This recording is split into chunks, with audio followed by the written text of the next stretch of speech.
I have Jewish family. Hold on. I have Jewish family. Myself, given that you've just suggested I might have been anti-Semitic, can I explain why I asked you the difference in that particular instance between Israeli and Jewish?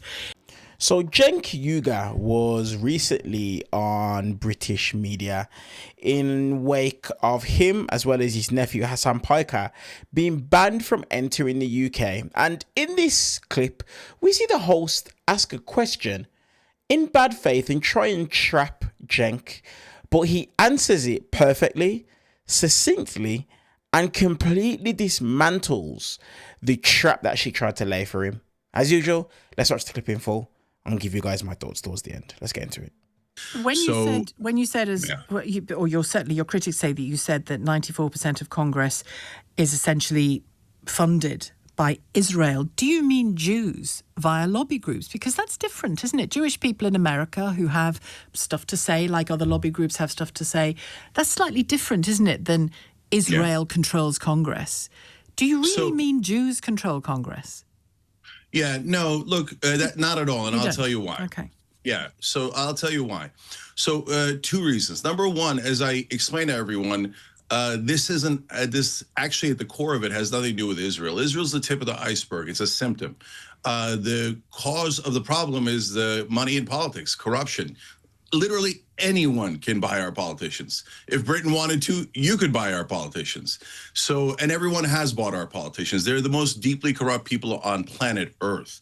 So all the Israeli lobby has done is figure out the same thing as the drug companies, et cetera. Hey, these guys are up for sale. And you'd actually be irrational if you weren't buying American politicians. Now, why is it not all Jews? Well, of course it's not all Jews. All Jews don't agree. That's a preposterous and I would say anti-Semitic thing to say. I have Jewish family. Hold on. I have Jewish family. Myself, given that you've just suggested I might have been anti-Semitic, can I explain why I asked you the difference in that particular instance between Israeli and Jewish?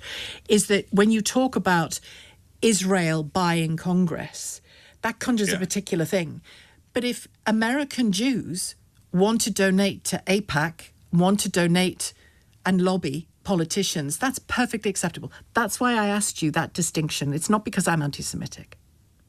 Okay, so let's break that down a little bit further, okay? So number one, like I said, anyone can purchase Congress. So that if you're an American citizen, you can do that. But does that mean that so does that mean that they represent all Jewish people? Of course not. Some of the best fighters in the peace movement and against Israel's war crimes are Jewish folks, both in America and in the UK. Zack Palansky is terrific, the leader of the Green Party. Bernie Sanders is terrific. Literally, some of our best fighters are Jewish Americans, Jewish Brits, etc. I have Jewish family. I grew up with nothing but Jewish friends, and they're not for these wars. They're not for this genocide. So are most of the people contributing to AIPAC and the Israeli lobby Jewish? Probably, but not all. There's tons of Christian Zionists, and they also contribute. So what unites them is not their religion. What unites them is their ideology, which is Zionism in this case. Can I ask you, you use the word genocide there, and again, your critics who say this is a justified ban, again, we don't know the reasons for the ban, but your critics say that you describe the nation of Israel's actions as genocide, and you're within your rights to do so. It's not been established as truth, but you're within your rights to do so. It's definitely true. All right, we'll let the ICC make the judgment in the appropriate way. You've described Israel as barbaric and savage. You've claimed Israel uses Jews as human shields. You've claimed that the global war on terror was a global war against Israel's enemies, that America... we've talked about Congress. You talked about it being occupied by Israel.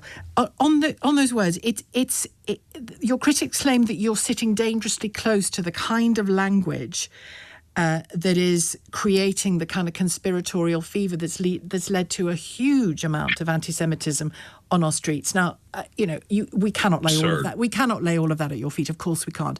But do you ever question the language you use? No, not at all. I question whether it should be tougher. We're all going to ask ourselves later, what did we do to stop a genocide? A genocide was happening not only in our lives, but with our money, especially if you're an American.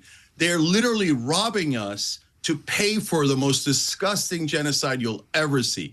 And so what people who are Zionists and fervent supporters of Israel do is they hide behind anti-Semitism, and they use anti-Semitism as a weaponized charge to defend the disgusting, immoral actions of a foreign government.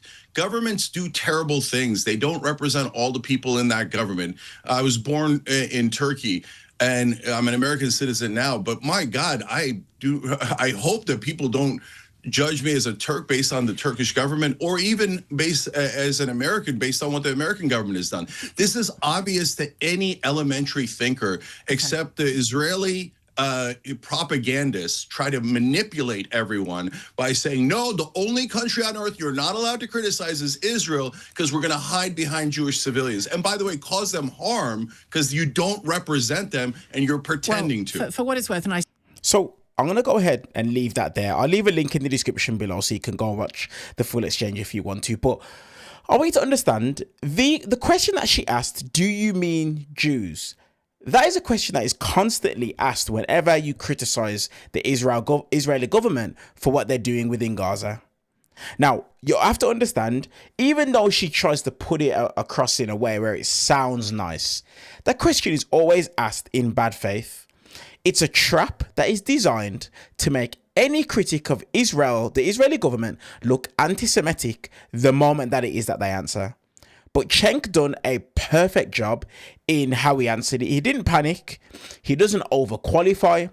He names the Jewish anti-war leaders by names. He draws the Israel-Judaism distinction clearly, and he turns the question back into an argument for the peace movement. And that's exactly the right way to handle this situation, instead of losing your head, getting angry, and then fueling what it is that the host is trying to do. Now, it's really, really good job done by Cenk in this clip. Now, in regards to the genocide point, the genocide question, the fact that there are grown adults that still walk the face of this earth and genuinely believe that this wasn't a genocide and is not to this very day a genocide is embarrassing. And it's actually quite disgusting if you're being 100% honest. Here's a list of recognized bodies around the world that have said what Israel is doing in Gaza is a genocide.